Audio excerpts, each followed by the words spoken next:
Go live.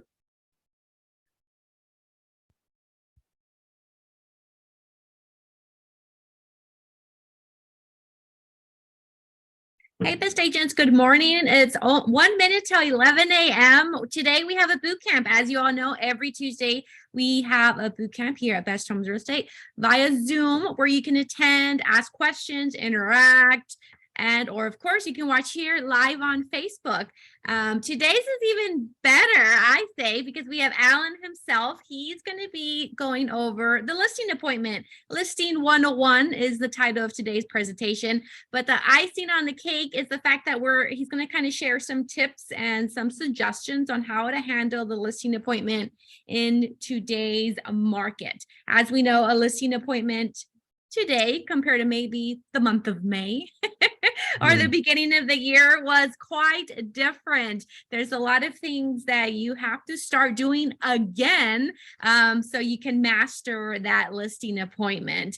And as everyone says in real estate, you have to mold and kind of adapt to the change of what is happening in the market because that's constantly going to change. So this is a great listing appointment, even for the tenured agents, or if you've been doing the same listing appointment the same way, it's going to spice it up and compete with agents out there. So from here, I'll leave it to you, Alan. Oh, thank you so much, Melissa. I appreciate it so much. All right, guys. So let's begin. We got Eddie. We got Ivan. Good morning, fellas. Hope you are doing great. Why don't we Ivan and Eddie, can you guys turn on your cameras? I want to see your handsome faces. Let's make it interactive, guys. This way, I'm not looking at just, look at this, Eddie. Eddie, don't worry about your hair, buddy. I mean, your hair looks good, What's up, Ivan? How you doing? All right. We got Vanity. Good morning, Vanity. Long time no see. All right, so let's start, guys. So I'm super pumped, excited about this particular course. Just because the fact that it's something that I probably went, I don't know, over 600 or maybe 700 listing appointments in the last 10 years.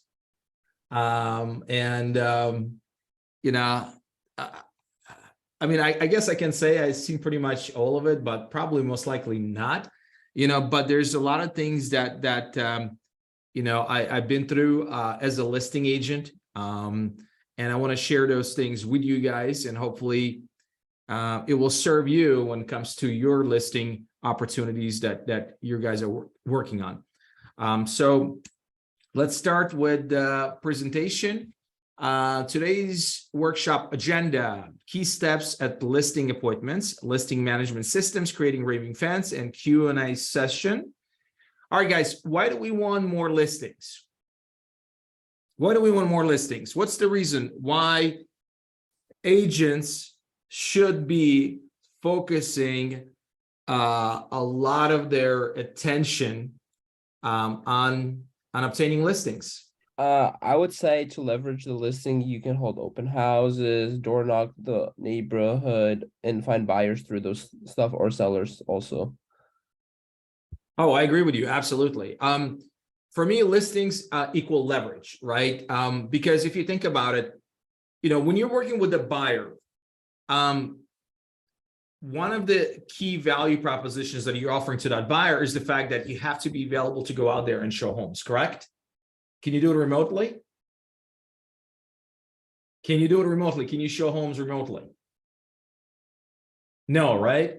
You got to be there, right? You got to be there. You got to show homes, right? You got to do that. I mean, you can hire somebody to do it for you, but for the most part, we have to go out there and you have to show homes, which takes time out of your day, right? And in some cases, it takes hours and hours and hours during the day, right? And if you combine your time that you spend with a buyer and you combine your time that you spend with a seller, I bet you like 99% of the time, you most likely spend 4, 5, 6, 7 times more time with your buyer versus the seller. So for me, the biggest takeaway when it comes to the listings is the fact that it takes less time out of my schedule to work with the seller versus working with the buyer. That equals leverage. Leverage is simply input equals output multiplied by volume. That's it. Input equals output multiplied by volume, right? You can have 10 listings in your inventory and probably do less work if you have 5 buyers that you're constantly showing it to. And that means you have more time to focus on business, on marketing, and servicing your client.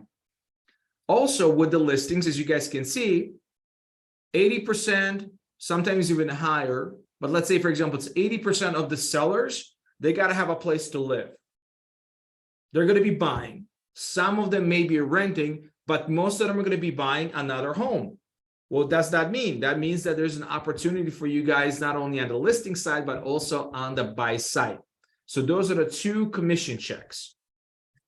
Now, from leveraging standpoint, also, you're talking about the sign calls, open houses, online leads, referrals. All of those are going to be part of the puzzle, if you will, when you guys are going and getting those listings. Okay. And then the last thing, there's that old saying, there's that in our industry, you list to last. The agents that have been in business for many, many years and they have a consistency in their business are those agents that are constantly listing homes. Even right now, where you have some agents saying, well, you know what, the listings are not selling, or maybe I should be focusing more on the buyers. Respectfully, I would have to disagree. I think right now is the best time to list homes, because before, a year ago, year and a half ago, you would list a house, even though you're going to sell it. The challenge is you're not going to be able to leverage it, because you're going to get multiple offers. Usually within a day or 2 or 3 days, you can hold open houses. Your sign is not there. You're not doing open houses. None of that stuff is happening, right? But now, if you price it correctly, there's a chance that your listing is going to be on the market 4 weeks, maybe possibly even a couple of months. And during that time, you got to be able to leverage your listing. So this is the triangle, and this is the triangle that actually took away from the book that I read called $1 Million Real Estate Agent, written by Gary Keller. And this is like a 20-plus-year-old book. And the key takeaway from that book for me was the fact that everything starts with the seller leads. The seller leads now become the listings. And then when you have the listings, now you can leverage and you can have the buyers. So for me, that was a big takeaway. That was a big aha. And for me, it was like, okay, I should be focusing on the seller leads from day one. And that's exactly what I did. Now, my lead source, when I started working the leads, were expires and cancel listings. For me, at that time, I felt like, okay, well, show me a low-hanging fruit, an individual that looking to sell their house, right? And for me, it was like, hey, expireds, they had their house on the market. Cancel listing, they had the house on the market. For sale by owners, they have the house on the market. For me, those are low-hanging fruits. That's really the lead source that I focused on from day one. And I did that for 3 years. For 3 years, that's how I was able to build my business. It was expireds, cancel listings, a little bit of for sale by owners, and then open houses. I went from 16 transactions to 35 transactions to 75 transactions my year number 3, primarily from expireds, cancels, and open houses. You don't need to have multiple lead sources, like 4 or 5 different lead sources. You don't need to spend a lot of money to generate leads and generate production, okay? Now, there are many different sources out there that you can really tackle. It doesn't have to be expires or cancels. I know we have few agents in the company that work expires and cancels. I know Eddie focuses on expires and cancels. I know David Alive focuses on expires and cancels. There are a few other agents like Kenneth Cano does it, right? So there's that niche right there. It may not be for everyone, but there are many other ways you can generate listings. And here's just an example of all the lead sources that if you focus your time and attention on, and you being consistent on it, you will start seeing the listing results.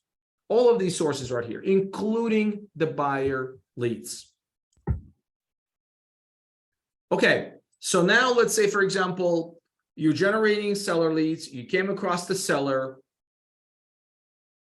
That seller says, hey, why don't you stop by my house and take a look at it and tell me how much I can sell my house for, right? So here's the steps that you would take to list a house, okay? So the first thing that we do, okay, is we want to make sure that before we even go there and meet with the seller, that seller is educated on us, on our marketing methods, and how we're going to be able to sell their home. This is very important, okay? A lot of times I see is agents, what they do is they book a listing appointment, they send an email, maybe they do, maybe they don't, they send a text, right? And then they go and they try to sell themselves at the meeting. Selling yourself at the meeting is hard, especially if you're competing with another agent or two. So for me, the biggest takeaway from year number 1 to year number 2 as an agent was the fact that year number 1, it was like real brute force. It was me going there, meeting with them and trying to get a listing. I was not pre-selling myself. I did not have pre-selling content or materials with me. And it was a challenge. It was a challenge converting these listings. Why? Because I would go there, I tried to build a rapport, I tried to explain to them why they should pick me over 3, 4, 5 other agents, but it was not good enough. It was too much selling. So what I did in year number 2 that really changed the course for me is the fact that before I would go on a listing appointment, I would make sure they get information about me, about my services, how I market and promote listings, and all of the testimonials from my past clients. So that has to be the first and foremost important thing for you guys that you got to work on. Okay, in addition to going out there, obviously, and meeting with the sellers, you got to have a pre-listing packet. Okay, so what's a pre-listing packet? Pre-listing packet is everything about you guys, everything about the services that you provide, the marketing that you offer, what makes you different from another agent, everything that you want the seller to know about you before the actual meeting. So here's what I do. Let's say I book an appointment. The first thing that I do, guys, is I send an email. And in that email, it has an agenda overview, what I'm going to cover during the meeting. It's not just, hey, good speaking with you. I'm looking forward to meeting you tomorrow at 4 p.m. Not just that. It's about, hey, it was a pleasure talking to you. Here's my plan when I'm going to be there tomorrow. This is what we're going to cover. This is what we're going to talk about. And bullet pointed things that you really want to talk to them about. For instance, you're going to preview the house. Okay, you're going to find out what they have done in terms of the upgrades and updates. Okay, you're also going to be able to find out more about their plans, where they're going to go next, what they're looking for in terms of the home purchase, if they're looking to buy, right? You're going to put together a customized search criteria for them with the number of bedrooms, bathrooms, the backyard, the pool, and all of that during the meeting as well. You're going to walk through the house also, and you're going to also share the things that they may want to do around the house to not only improve the showing condition of the home, but also increase the value of the home without them spending arm and a leg. So all of those things you have to list in the email. So this way, if I'm the seller and I'm like, okay, I see the value of him being here tomorrow at 4 p.m. Raise your hand. Which email would be more impactful for you guys if you're a seller? The one that says, hey, I'm going to be there tomorrow at 4 p.m., looking forward to it, or I'm going to be there tomorrow at 4 o'clock, here's the plan for tomorrow's meeting. Which one would be more impactful? Number 2, correct? So this way, there's a less chance that they're going to be like, you know what? I don't want to meet with him. What am I going to meet for? I don't know. I mean, I don't know. What is he going to show up here? Like there's a reason why they're going to meet with you, because you're listed right there in the email. Also in the email, I will include a digital version of my seller PLP, pre-listing packet. That needs to be included as well. How many of you here have a pre-listing packet?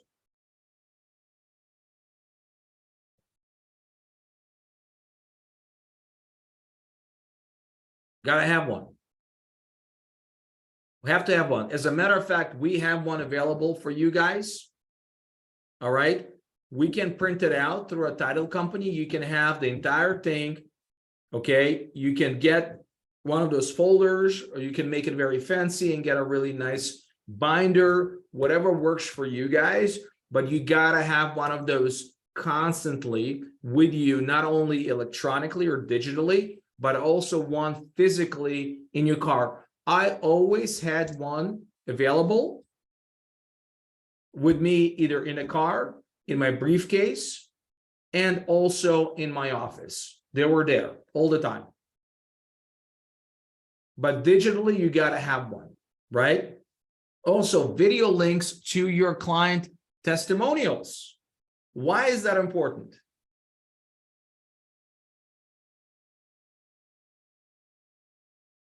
Well, I would say because so they can see your past experience with other people and then they'll trust you more like that. All right. You're absolutely right. How many of you here sold homes? How many of you here have client testimonials from those sold homes? Video. Video. No. Why not? Why not? I never asked them for the video. All I would ask them for is like Facebook or Zillow or Realtor.com review. I never ask for a video. Which is important, right? You gotta do a combination of all of those things, but why not have a quick minute or 2-minute video?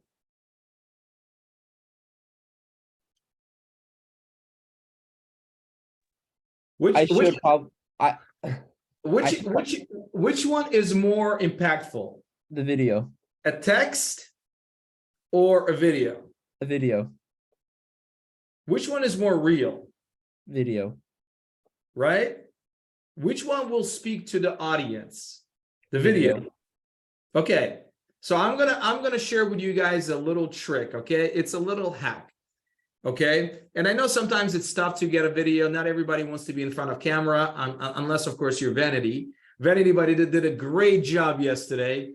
Like, but I said, hey Vanity, I need a testimonial from you. Click, and Vanity said, okay, not a problem. And she shared everything about Best Homes Real Estate. Okay, she's natural, but not everybody's natural. Okay, what I'm trying to tell you is the fact that here's the little hack that you guys can use. Are you guys all familiar with the settlement statements? Have you ever reviewed the settlement statements for your clients? Okay, so once, let's say you're a few days before the close of escrow, you get a copy of the settlement statement from the title company, correct? You get it, then your client gets it as well, right? Here's what you do, all right? You invite them to a Zoom or a Google meeting. You go over the settlement statement with them. It literally takes 5 minutes to do it. That's a value add, correct? Would that be a value add, guys? Right? If you're a client and your agent says, hey, let me walk you through the settlement statement. So this way you know your numbers. Cool? Would the client say yes or no? Right? Yes. Yes. So you put them on screen share. Now you're recording this, right? You're recording this. And then at the end, where let's say there's the settlement going to the seller or what the buyer has to come up with in terms of the closing costs, you say, hey, Johnny, I have a question for you. If you don't mind me asking you, how was your overall experience with me? Oh, Eddie, it was great. Well, tell me more. Well, you were always on time. You always answered your phone. You were always there responding to my emails. You always were available when I needed you to show the house. So now you take that piece And that's the testimonial, Eddie. Right? Now, would that be useful? Would that be beneficial if you now attach this as a thumbnail in an email that you're sending out to a prospect? Yes? Yes. Yes. Okay. All right. So we got to get one of those. So put it on the list of things to do. Put on the list things to do. By the way, if you have already closed deals with your clients, this is the best time right now to go drop by their house, give them a nice holiday gift, and ask for a video testimonial. So it's not too late. You think by going in there, giving them a gift, you think they're going to say no to you if you ask them, hey, if you don't mind, I'm trying to get more clients. If you don't mind sharing your experience with me. It doesn't have to be elaborate, right? Just a few things that you liked about working with me. You think they're going to say no, or they're going to say yes? They're going to say yes. Yeah, because you drove all the way there. They like you. They trust you. They enjoy their experience with you. You brought them a gift. You wish them happy holidays. It's the law of reciprocity. They're going to most likely say yes.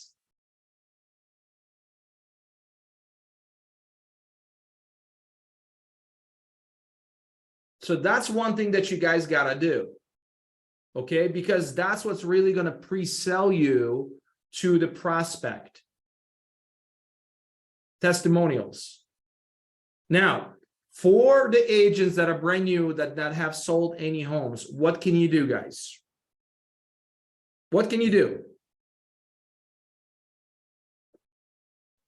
I mean, I would say leverage the team that we're in and the experience that way, because we have the resources available.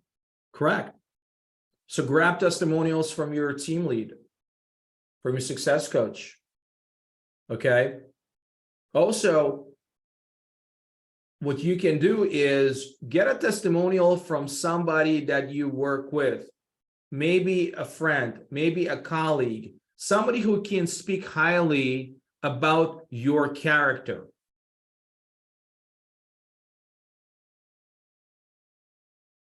About how hard you work, how good are you with the people, right? It doesn't have to be transactional. It can be about you, because ultimately at the end of the day, don't forget, when the sellers or the buyers choose to work with you, they do it primarily because they like you, because they trust you. And that will reinforce that. Okay, so to do for you, Ivan and Adam. Adam, what's going on, buddy? Your camera is off or something like that? You didn't pay the camera bill? Where is Adam? Awfully quiet. Usually he's pretty good with questions. Or maybe he's just there, but he's not there. Okay. That's something you guys want to definitely do. Okay. Links to the review sites. Eddie mentioned Google, Zillow, Yelp, Facebook. I would really focus on Google. And I tell you why. Because not everybody has a Facebook account. Not everyone. So one thing that I would do is sign up for, I believe it's Google Business Services or Local Services.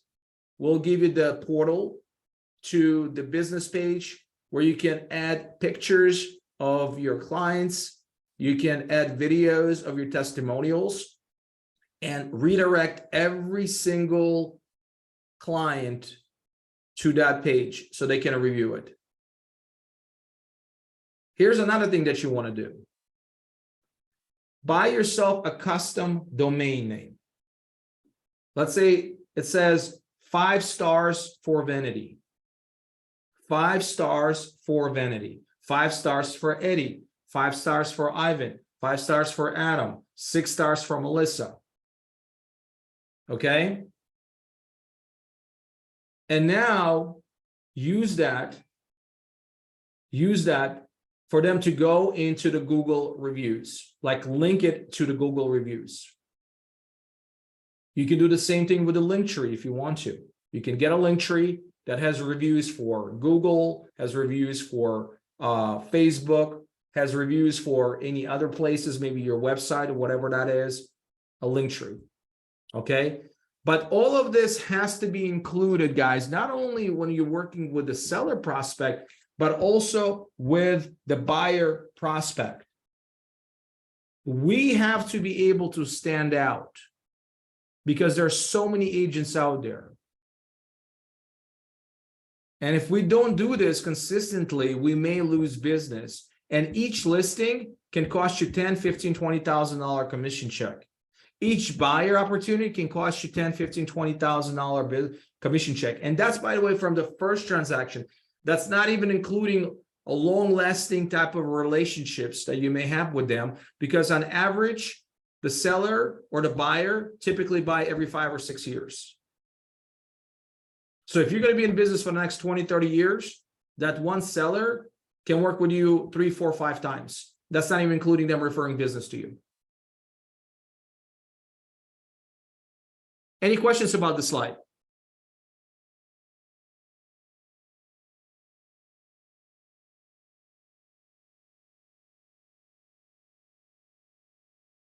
Okay. Step 2. Deliver pre-listing packet to their doorstep. Okay, you may be asking, well, Alan, that's kind of redundant. Like I'm emailing everything digitally. Why do I have to deliver this?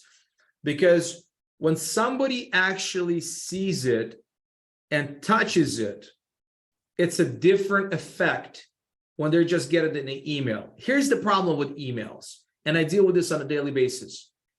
I get hundreds of emails on a daily basis. Hundreds of emails. And you know what I do with most of them? And I'm sure you guys do the same exact thing. All check, delete. That's what I do. That's what I do. And they may not delete yours, but you never know. Sometimes things fall into the spam box, right? Sometimes they inadvertently delete your email. Who knows? You always want to make sure there are redundancies in place. So what I used to do, in addition to send an email, what I used to do, I would go myself, or I have my assistant go out there and drop off the pre-listing packet at their doorstep and let them know, hey, guys, today by 2 o'clock, it's going to be there. If you don't mind, please review it before our meeting. I text them, and when I call them to confirm, I ask them the same thing. Hey, did you guys have a chance to review the pre-listing packet? Why do I do that? The reason I do that is because I want them to actually read it. There's no point of having it if they did not read it. I want to make sure they see everything that I do as an agent, what I do for my clients, the testimonials. So this way, when I go there, I don't have to sell myself too hard.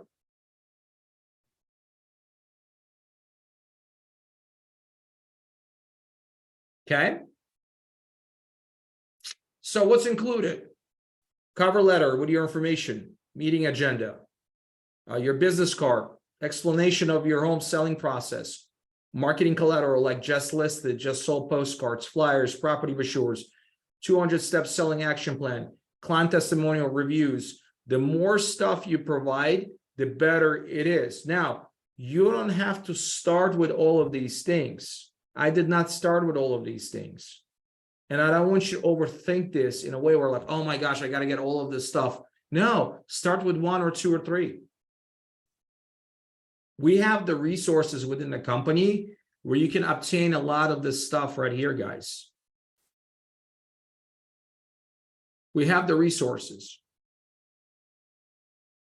And that's important. Don't let this hold you back from going out there and meeting with the sellers. Absolutely not. Again, don't forget, my first year in business, I did not have any of this, but it still did not stop me from going out there and meeting with the sellers. But you got to work at it. put this as one of your projects. It doesn't have to be done in the next day or two, but in the next 30 days, if you do one piece at a time, you're going to have your pre-listing packet. And you can share this with me. I can send you what I have. Whatever you guys need, we have, and it's available. All you got to do is just ask.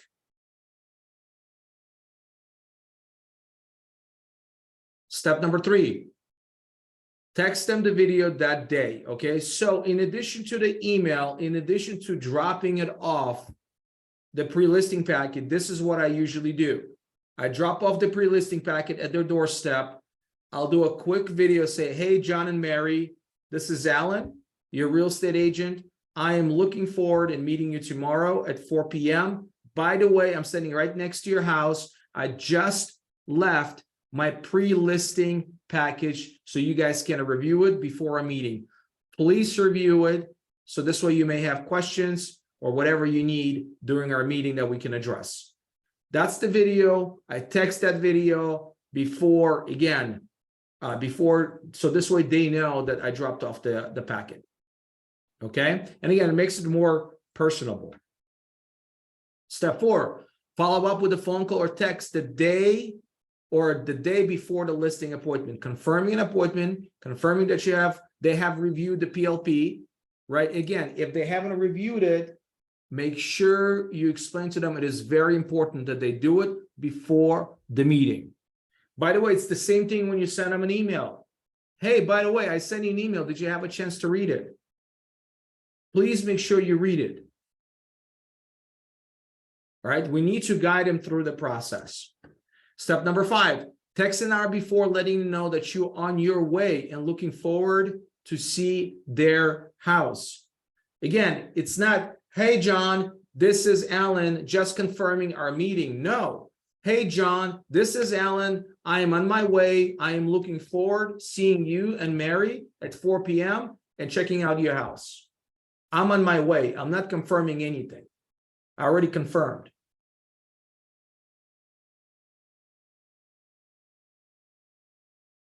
Arrive at the house 5 to 10 minutes early. Why do we arrive early, guys?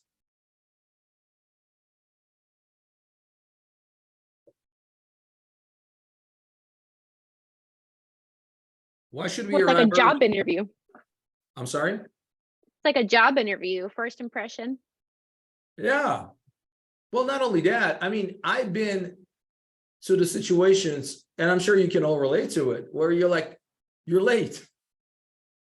You're driving, you're speeding. For some reason, the cars in front of you are not moving fast enough. You're thinking at the same time, oh man, what do I need to do? What I need to ask questions. Like you're sabotaging yourself. Again, this is a job interview, like Melissa said, but also this is an opportunity for you guys to make 10, 15, 20, 30, 40, $50,000 in the lifetime of that relationship. So show up early, gather your thoughts, especially when they come to like summer months, like when it's hot outside, you know, you're like sweaty and everything like that. Make sure you guys gather yourself, you show up early. All right. So this way you knock on that door or ring that bell a minute or two before your scheduled meeting. So we talked about what's inside of the PLP. Let me see if I can show you the PLP that I have right here, guys. Okay, so this is my folder, just to kind of give you an idea. All right, so this is our Raving Fans booklet. This, again, I send this digitally, and I also have this as a print that is included in my portfolio binder. Okay, so it's just client reviews.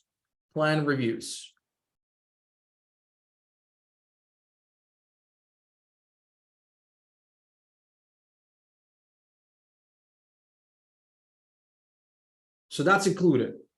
Okay. Now, it doesn't have to be that elaborate initially, that's perfectly fine, but something then nothing works, okay? Here's my 200-step system of getting your home sold fast. I literally put 200 steps of all the things that I'm going to be doing as an agent and my team is going to be doing to sell their home. A lot of sellers think the agent is going to show up, put a sign up front, take a couple of pictures, and voila, it's going to sell. There are a lot more intricacies involved. There are more details involved. There are many more steps involved. So our job as the agents, we need to educate the seller and the buyer that there's more to it than just listing the home. And by having this, by the way, they can read hopefully all of this and say, wow, there's a lot that it takes to sell my house. See, don't forget, you're trying to get as much as commission as possible, correct? By getting as much as possible commission, you got to show so much value where they'd be like, man, it makes sense for me to pay this person 6%. This is one way of presenting your value. How can you ask for 6%? Let's say it's a $600,000 house. A 6% commission is $32,000. Now, what am I saying? $36,000 at 3% each. $36,000. And you go in there unprepared, no real plan of how you're going to market, promote, and sell their $600,000 house. And then you're asking for 6% commission. You think that's reasonable? If somebody comes to you and say, look, I want you to write a check for $36,000 and I'm here, I'm pretty, I'm handsome, I sell a couple of homes, I'm going to take pictures. What are you going to say?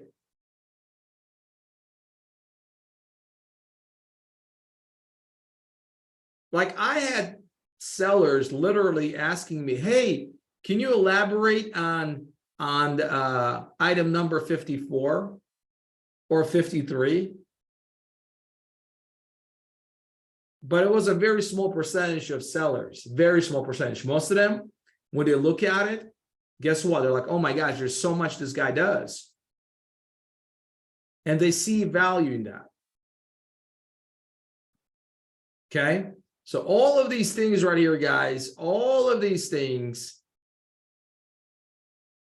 And then I got more testimonials.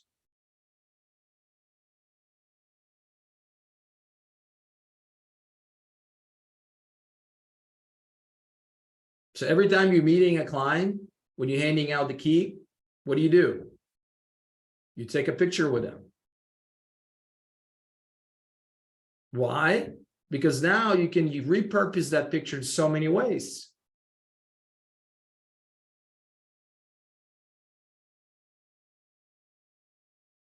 All right. We have one for the buyers as well. Again, buyers a lot of times don't know, right, what is going to be offered and provided by you as an agent. There's a buyer presentation that is available too.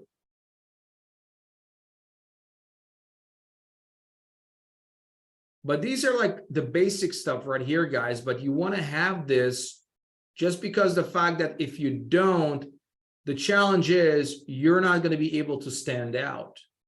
If you have a seasoned agent, experienced agent, and that agent has all of this stuff right here, man, it's going to be tough.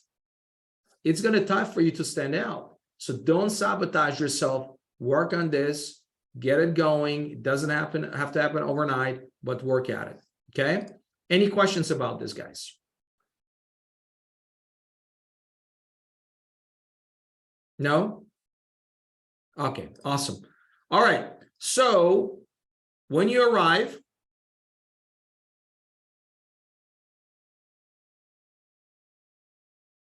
to your listing appointment, we talked about arriving there early. You ring the doorbell. or knock on the door, and then you want to step back, especially for males, for men, right? That's something that is important. You don't want to be like overbearing. You don't want to be right in front of them, like on top of the door and everything. Like you don't want to be right there in their face. Step back for different reasons. Okay. Introduce yourself. Again, high energy, smiling. This is game time. This is your game. This is what you've been planning for. Ask for the client's name and confirm if that's them. Okay. There are times when the people would answer the door, but they're not my client. They're a friend. They're a family member. Make sure you ask for the client's name and confirm it's them. Ask to come inside, get the permission from them. Don't just barge in. Don't expect just to go in. Ask them, hey, is it okay for me to come inside? Is it okay for me to come inside?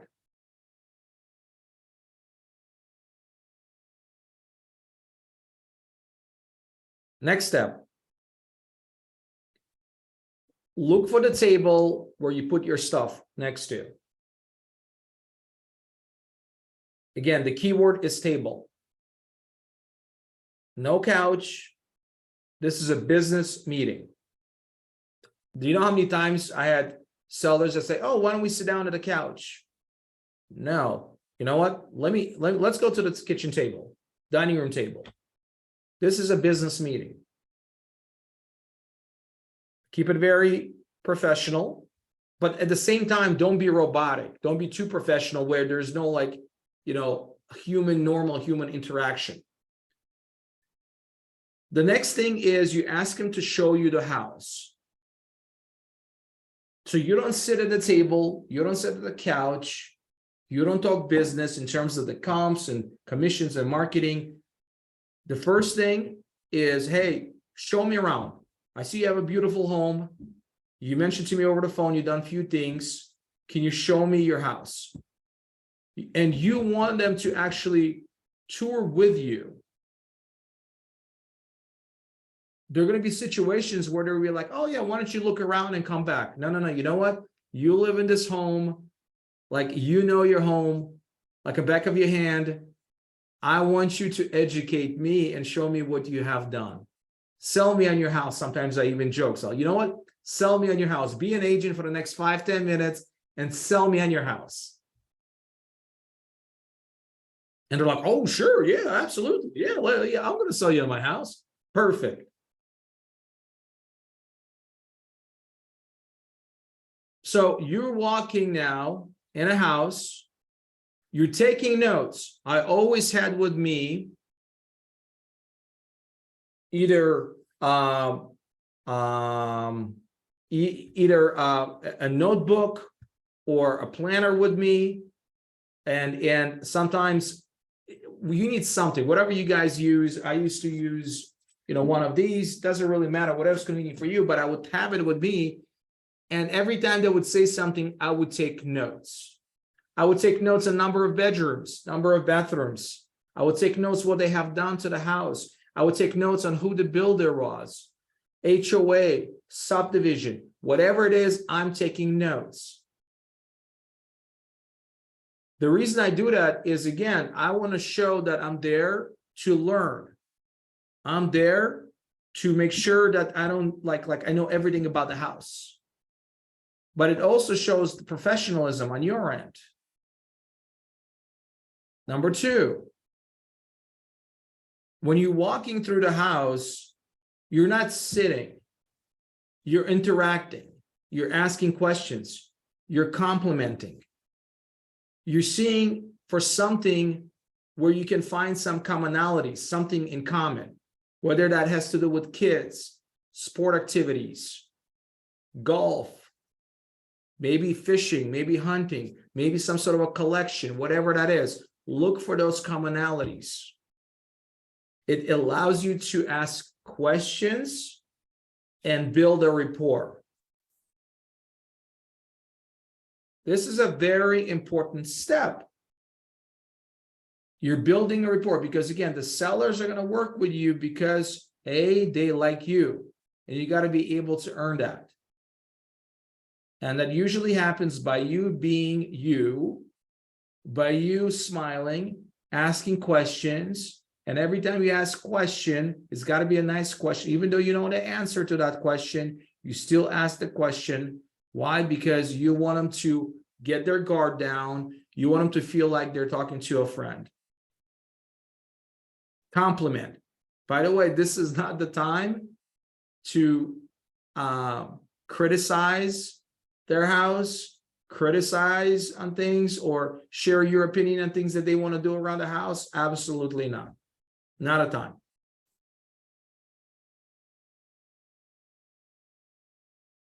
Okay, so all the things that we just discussed about is on this slide right here, guys. Here's another tip. If the house was on the market before, it's important for you to find out how was their experience with the previous agent. Whether it was good or was bad, you need to know how was their experience. Why do we ask that question? Why do we need to know that? So we don't make the same mistakes the other agent made. You're absolutely right, Eddie. And here's what else you ask them. What's important to them and their new agent that they're going to work with? What's important to them? What are they looking for? Trusting you, and so you can sell their house. Correct. So you write those two things down, you put a really big asterisk next to them, right? So those are the two things that you're going to be focusing on now when you're talking to them. The trust and your ability to sell their home.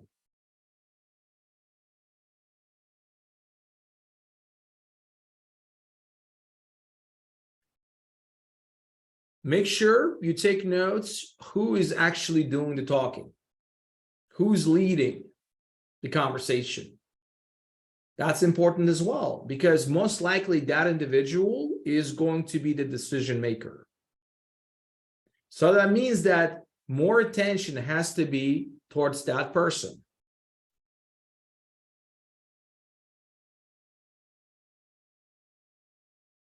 Okay. Also, when you're sitting down at the table, make sure they're sitting next to you, two of them, or across from you. You don't want to have a situation when one of them sitting on the right side of the table and the spouse sitting on the left side of the table. Why? Because this is what you're going to be doing.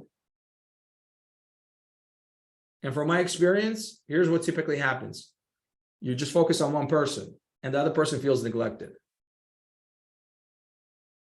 So again, those are little things that are very, very important. Identify who's the alpha. Identify who's doing the most talking. Identify who's the one who's actually making those decisions from the beginning, right? Because that's the person that you should be focusing on. Now, it's not 100% science, but after going, I don't know, 700 plus appointments, most of them are the ones that are talking, are the ones that are actually making decisions. Okay, any questions about this slide, guys?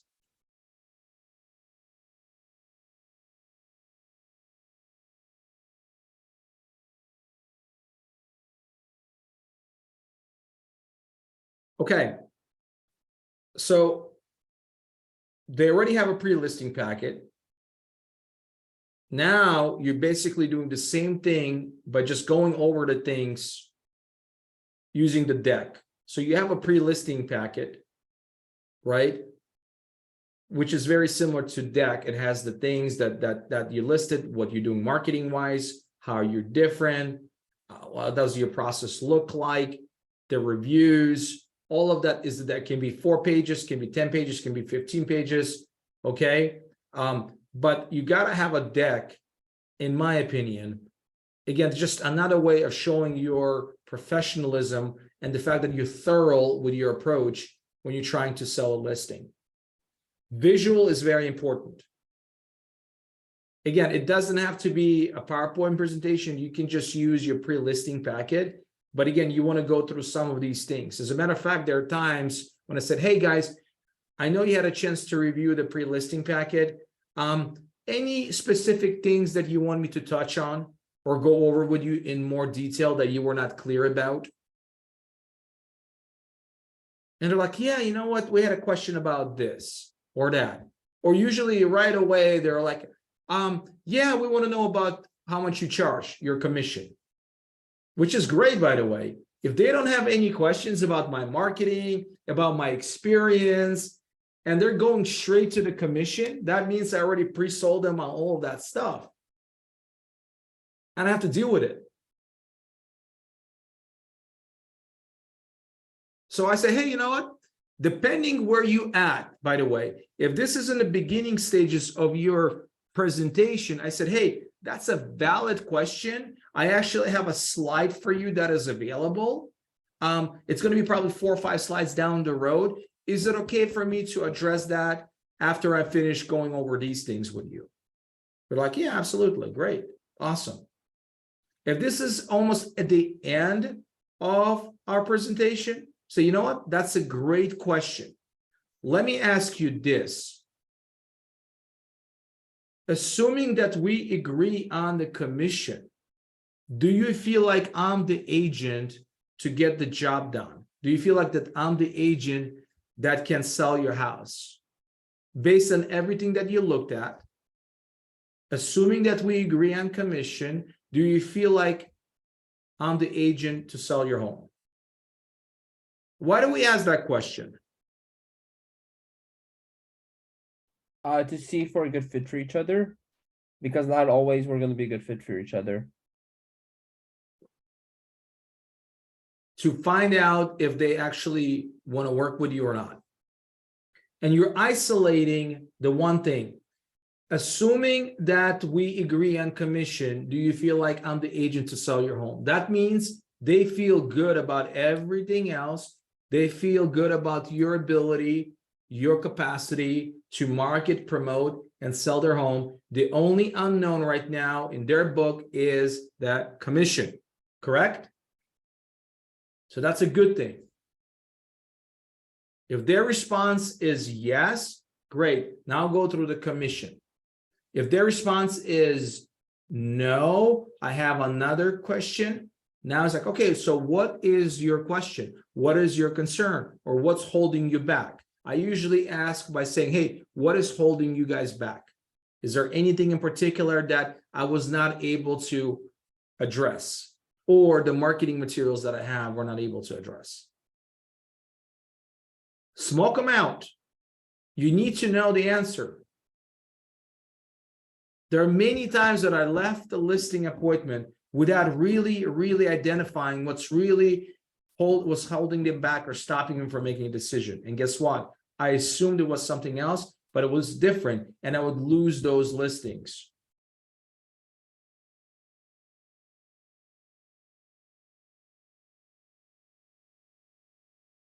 So really asking what's holding them back from making a decision. Okay. All right. Comps. This is a big one. Okay. Especially right now. I had a conversation with an agent last week where he took a listing that was $130,000 overpriced.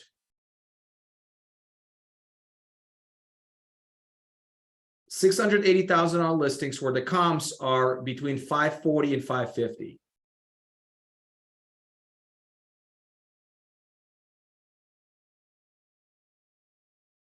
Unless there's a miracle and he finds somebody who just got cash left and right and doesn't know what to do with it, that listing is not going to sell.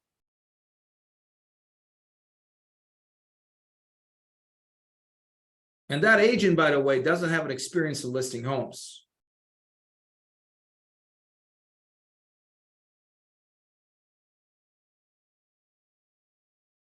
So we talk about leveraging the listing. We're talking about, hey, making sure that we hold open houses, making sure that we have a sign outside. All of those things are important. But overpricing the listing by such a huge amount, it's a huge disservice to the client. It's a huge disservice to the brokerage. It's a bad business. Bad business.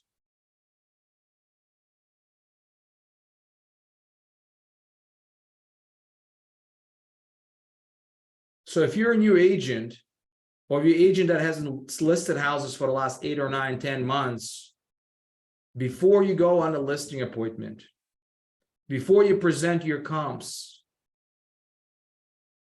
have a conversation with your success coach. Have a conversation with me. Show me what you're working with. So this way you don't make that type of a mistake that costs you time, costs you energy, costs you resources, costing us resources, and then getting a bad name from a seller who 4 months down the road or 5 months down the road will never probably going to work with you again.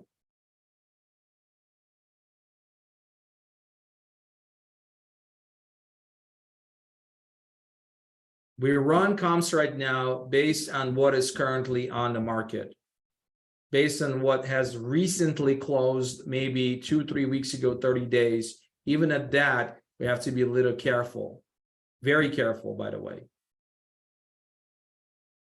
If we're going to overprice the listing, make sure we have something in the agreement that states that every 2 weeks, we're going to have the review. We're going to look at the transactions in that neighborhood. We're going to look at the comps. We're going to look at see what the competition looks like and adjust accordingly.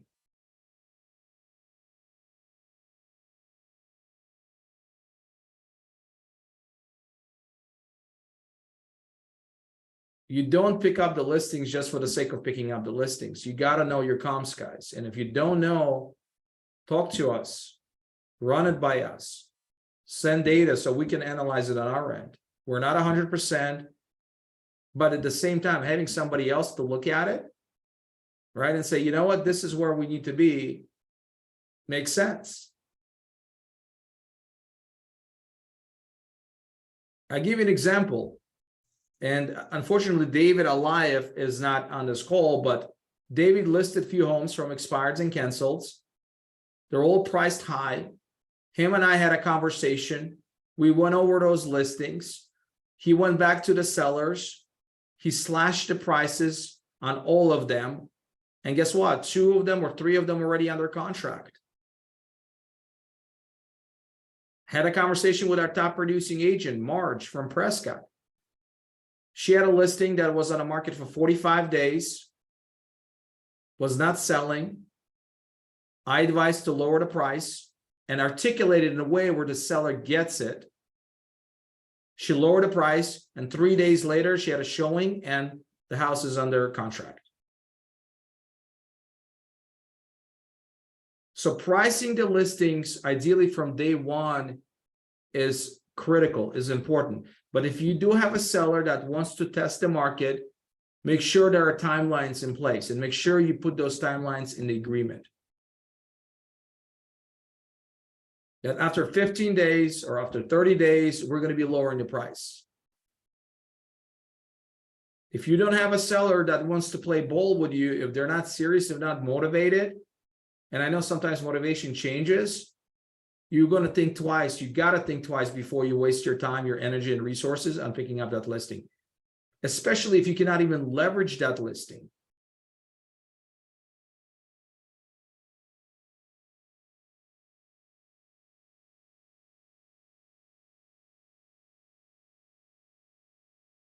So run the comps.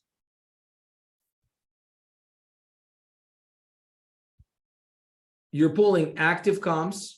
That's number 1 right now. UCB, pending, and closed sales. UCB and pending I would reach out to the listing agents and find out as much as possible for how much it's under contract. And I know there are times when agents will not disclose, but there are also times, surprisingly, they would. So you never know until you actually find out. And find out, hey man, how many showings were you averaging a week? How many showings were you averaging a month? I know this one was on the market for 95 days. What made it go under contract? Anything in particular that you want to share with me? The more data, the more information that we have, the better it is. You also want to make sure that you run comps on expireds and cancel listings. Why is that important?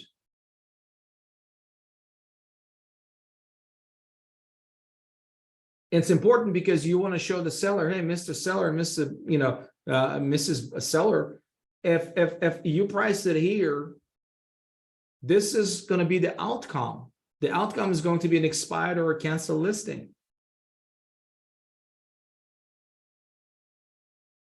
And do you want to end up there?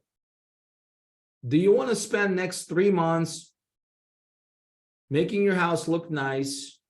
Make sure there are no toys lying around. Make sure the pool is clean. Make sure the grass is cut. Everything is done, and you still cannot sell the house because it's overpriced.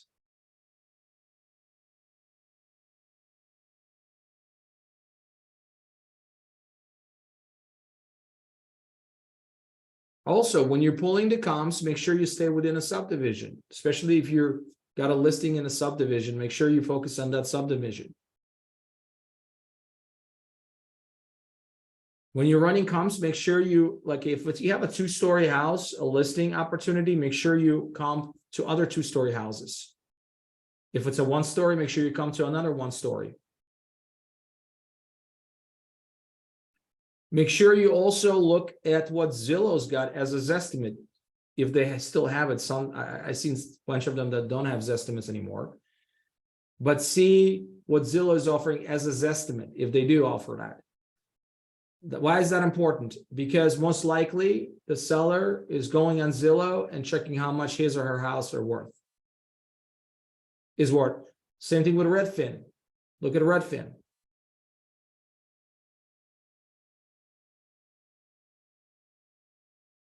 But always start when you're having a conversation with them over the phone or in person. Hey, they have an idea how much you want for your house? Do you know how much you want to price it for? I always do it, almost kind of like, by the way, nonchalant, like, hey, what do you have in mind?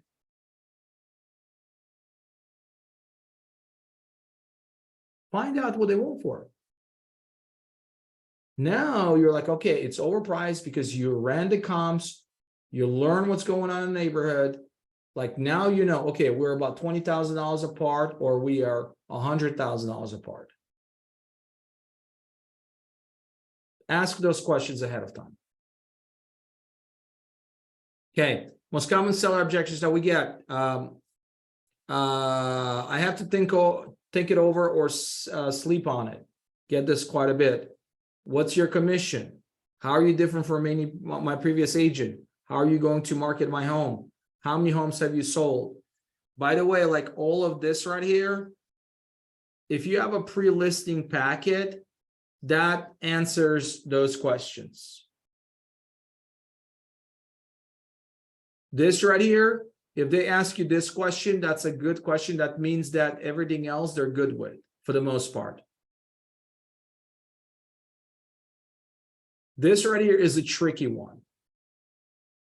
It's a tricky one because like you don't know what they have to think about. You don't know what they have to think about.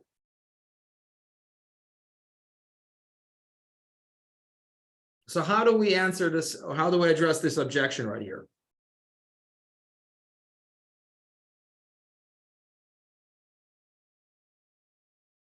Anyone?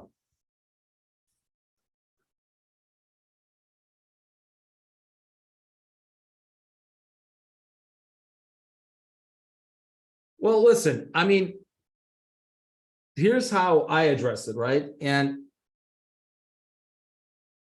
you're probably gonna do the same exact way, hopefully. But for me, it's like, hey, you know what? I completely understand. You got to think about it. If I may ask, and please be honest with me, what exactly that you have to think about it that I did not cover during my meeting and during my presentation? Please help me understand. I hate to leave your house without knowing that I was able to cover everything that you really wanted to talk about or learn about. Anything in particular that you want to go over or think about, anything specifically that I can may possibly address it for you right now.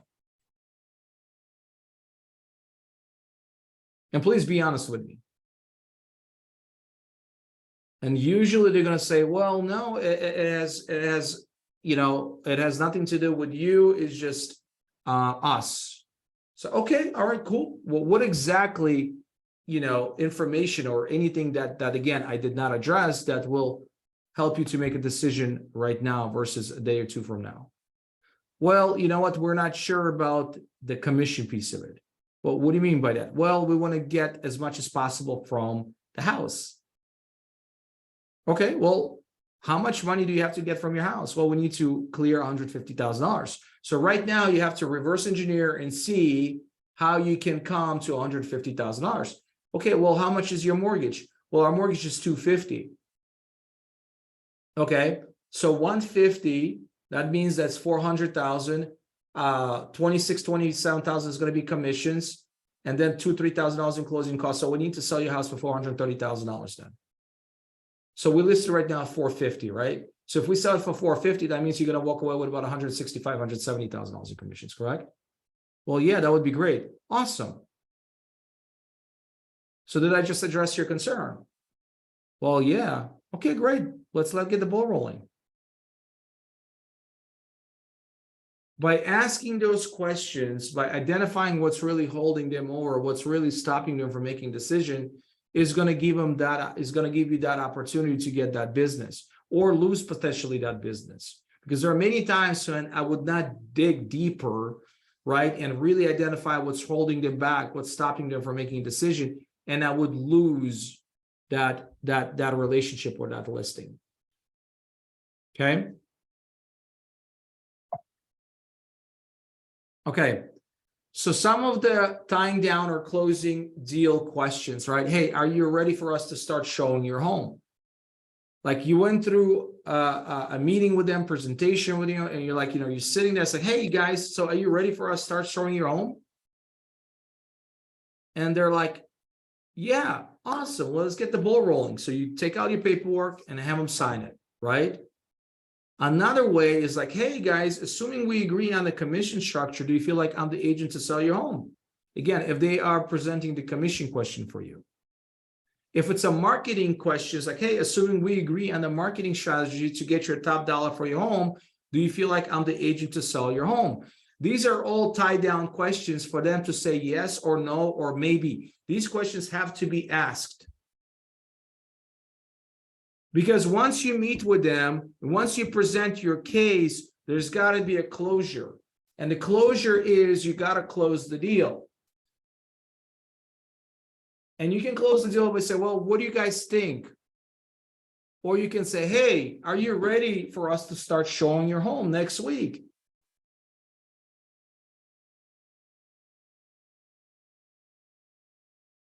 Right?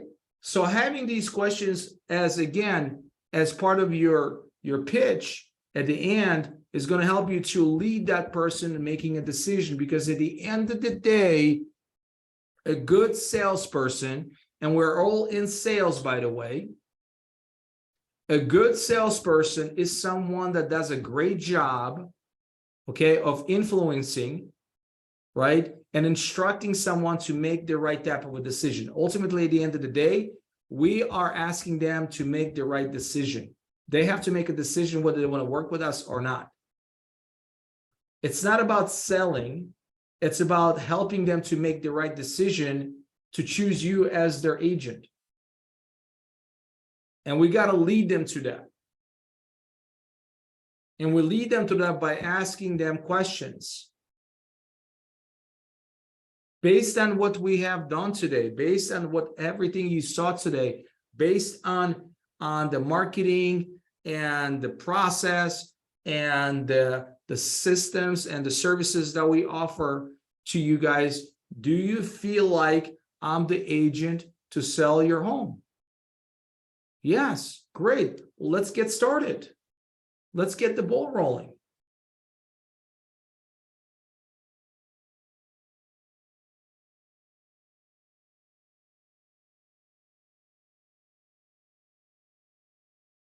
So that's got to be part of your closing statement.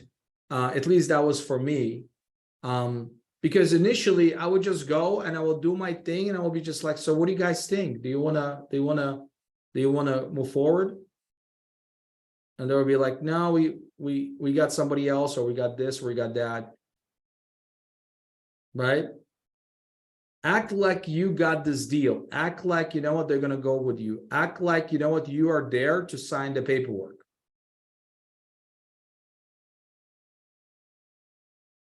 Speaking of paperwork, have your paperwork ready, guys. Make sure you have it all ready. Make sure you have it all printed out. That's very important. Make sure you put all the numbers in there, except the commission piece of it, and the listing price. Also, when they sign the paperwork, ask them if they know anybody else who's thinking of selling.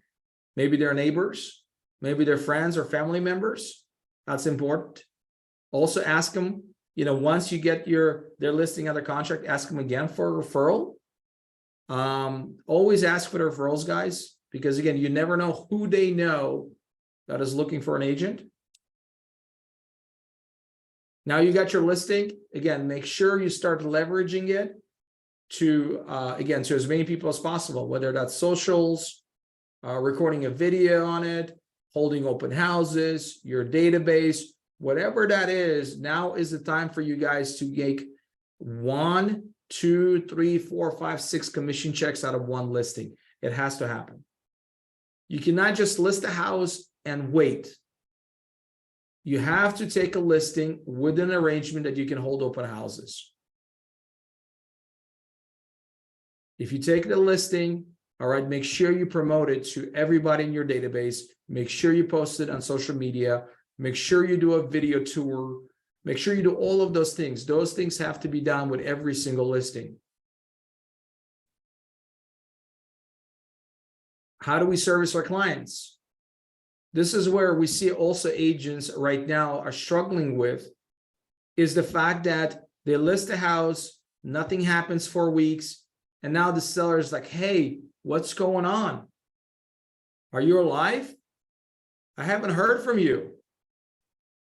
Are you selling my listing? Are you marketing my listing? What's happening here? That's why it's so important for us to make sure that we have systems in place in communicating with our sellers. Every week, you should send an email of everything that you have done to market their house. You should create a template that has all the things that you have done. You change the things that you have done and not done. But that has to go out every single week to the seller. Every 2 weeks, you have to go over the market conditions in their neighborhood and do a screen share with them. Or at least go over the things that are happening. How many new homes hit the market? How many got under contract? How many have closed? That has to be done on a bi-weekly basis. And then again, showing the sellers that you're working hard. And that means showing up to the open houses.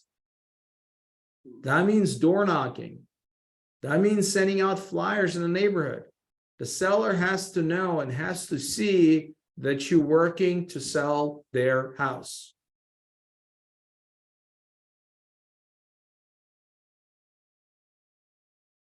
Once you get your seller under contract, congratulations. Right? Again, this is not the time to get lost. This is not the time to kind of forget about the seller. Continue to communicate with the seller through the entire process. Obviously, a partner agent, you guys have access to our transaction coordinator, Beth, who can definitely help you with the process. And then the closing gifts. Closing gifts, I think it's important. It doesn't have to be as fancy as this. By the way, Melissa did this for me a few years back. You know, but I mean, whatever it is, have a gift, housewarming gift, go in there, have a conversation with them, drink some champagne, wine, take a few pictures, do a video testimonial, and give them a nice gift. Because again, these clients are not only going to be there for you this time around per transaction, but many other transactions in the future, refer business to you. And this is how you scale and you grow. Questions?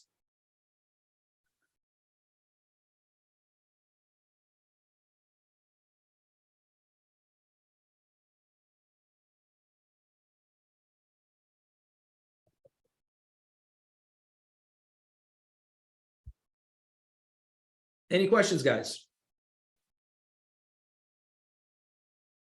Alan, I just had one question. You mentioned Yes. to ask, how much do you want for your house? Would you have this conversation prior to the listing appointment, during, as you're walking? I mean, when's the best time to ask that question? I usually ask that question when I'm already there. And I'm walking through the house. I ask that question, but if you have an opportunity to do that over the phone, you can do that, right? The more information that you have from the seller, the better it is, puts you in a position to address all of their concerns. That's why it's so important to ask them, how was their experience with their previous agent, if it was listed before, if they worked with other agents in the past, and how was their experience then? What are they looking for in their next agent? What's important to them? By the way, it's not only on the listing side you ask those questions, you also ask those questions on the buyer side, because there were times where the agents, like I had situations where my client said, look, my previous agent, we liked him as a person, he was a great guy, but he lived all the way on the other side of town and he was just not available when we wanted to go out there and see homes, in the West Valley. He had a job, he had a full-time job. I had somebody who said, look, I mean, he was a great guy and everything like that, but honestly, he just didn't know how to market this home. He came in here and took pictures with his own phone, right? So ask those questions, ask what they like, what they prefer. Also ask them the method of communication that they prefer to have, right? Some clients that I work with, they want nothing but just phone calls. Others, they prefer text messages or they want emails, right? So ask how they like to be communicated with, right? And that's another way. That's very, very important. Set your boundaries as far as like when you're available to communicate with them, right? For instance, when I talk to my clients, they say, hey, just out of curiosity, what time you finish work? I finish work at 5 o'clock. Oh, what time do you get home? I get home about 5:30. I have dinner about 6:30.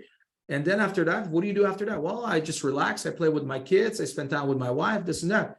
And I'm like, really? Me too. I get home at around 5:30. I eat dinner at 6:30. And after that, I spend time with my wife, my kids. Like, oh, that's cool. That's awesome. So I said, well, I tell you one thing. I said, I'm super accessible until about 7 o'clock. But after that, unless it's a freaking emergency and like your house is burning, can we have that conversation the next day? Yeah, absolutely. So set those expectations ahead of time. So this way they're not thinking they can text you at 9, 10 o'clock at night for stupid questions.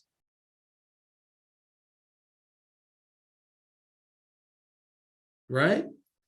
So accessible or working around your schedule does not mean I'm available 24/7. Right? Does not mean that. But set those boundaries. That's very important. I see this with the agents, especially newer agents, and also experienced agents that struggle this with a lot. They allow one customer, one client, one seller, or one buyer to really consume them. And because of that, it's very hard for them to really kind of scale because they just get so consumed by one client. That should not be the case. And this might be a very fully loaded question. So just as the fastest answer you can give me is what's the best way to find out their motivation and why they want to sell? Are you asking, I take it, I mean, this is when you're originally asking, when you're calling them and building that rapport. Yeah. You know, if you don't get that question over the phone, you do this while you're actually touring the house, right? Say, hey, John and Jenny, you have a beautiful home. My gosh, what you have done with the kitchen, what you have done with your backyard. My God, that master bathroom is gorgeous. If I may ask you, why do you guys want to sell this house? Why are you guys selling this house? Well, you know, our kids all grow up and you know, we retired and it's too big of a house for us. It's 3,000 square feet and we want to downsize. That's their motivation. Right? But always start with a compliment. Hey, you have a beautiful home. You have this, you have that. Why do you guys want to sell it?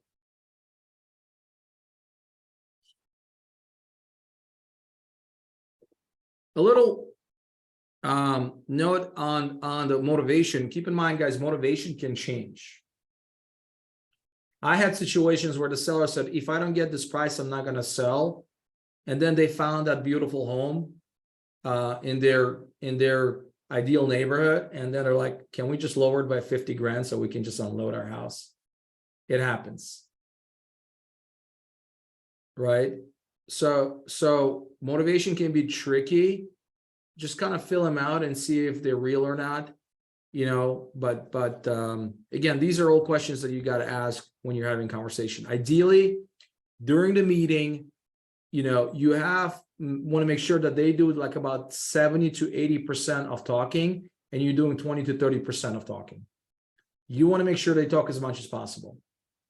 Your job is to ask questions, probe, right? Identify, discover, lead them to making a decision by asking questions.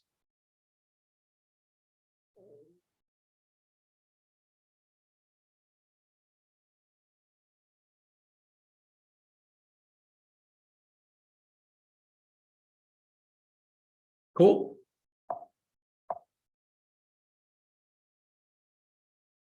All right, guys. Well, thank you so much. Thank you, Alan, for hosting today's boot camp. In the subject of just wanting to bring a specific tool alive, we do have this little fun PDF, which is called Mastering.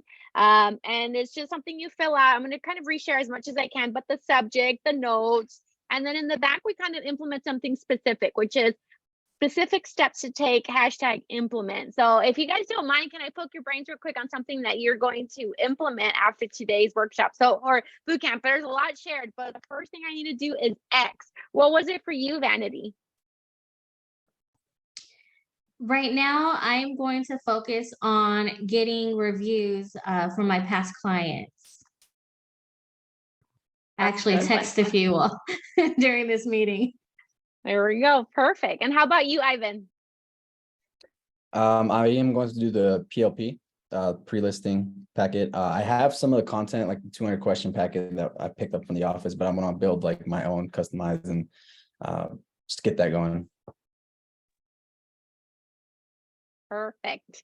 Well, I know Adam has, I think his mic's not working. So Adam, let us know what you have in your mind, but same thing. It was just like, put your pre-listing packet together and prep your listing deck, right? So I remember Alan used to make us role play in the conference room. So if you guys ever want to role play, find any agent out there or bring a friend or a family member here at the office. We would door knock on the conference room door and then someone would play husband and wife. You can do sisters, you can do anything really, but and that actually does also help. So you ace it when you go because practice makes perfect. But thank you all so much for hopping on today's boot camp, and we'll see you all tomorrow. Tomorrow's workshop is at 10 a.m. on what tools are you not leveraging here at Best Homes with me at 10 a.m. So I'll see you guys tomorrow and enjoy your Tuesday. Take care, guys. Bye.